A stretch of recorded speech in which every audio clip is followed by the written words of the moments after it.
et les menaces que nos différents pays ont dû affronter, souvent des chocs extérieurs.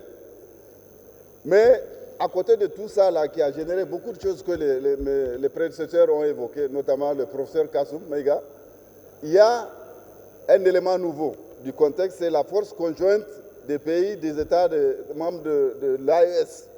Donc, à côté de cette insuffisance, il y a quand même en opportunité la présence de la force unifiée.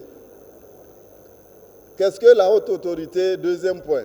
La haute autorité est une institution, un service rattaché à la présidence de la République du Niger qui a été créé depuis 1994.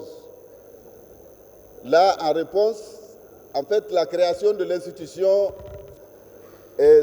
va dans le cadre du processus de la signature des accords de paix entre le gouvernement du Niger et les rébellions armées des années 1990.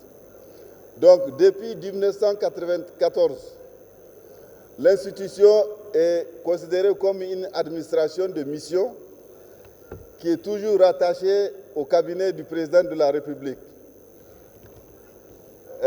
En 2010, à l'époque, à la création, il s'appelait Haut Commissariat à la Restauration de la Paix.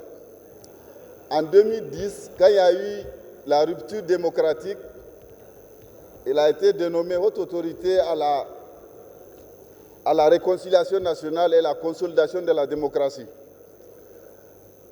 Le nom actuel, Haute Autorité à la consolidation de la paix, a été donné à partir de 2011. 2011, à partir d'un décret. Plus tard, au vu de l'évolution du contexte sécuritaire, son champ d'intervention, ses missions ont été élargies à partir de 2014 pour spécifiquement prendre en compte la question de lutte contre le terrorisme.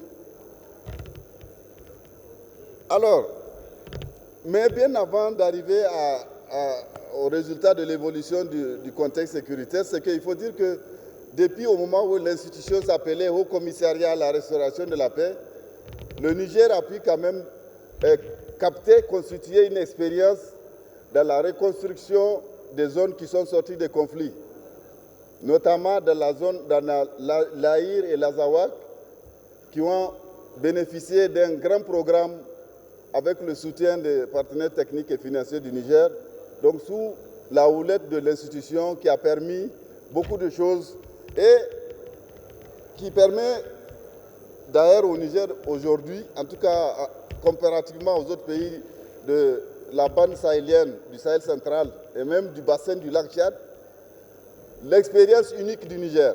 Depuis 1994 à cette date, l'institution est maintenue avec pour vocation essentielle d'initier, entreprendre toute initiative ou action qui doit concourir à la consolidation de la paix au Niger, à la fortification de l'unité nationale et à l'accompagnement de toutes les actions de développement socio-économique du pays, dans le respect des grandes orientations définies par le gouvernement.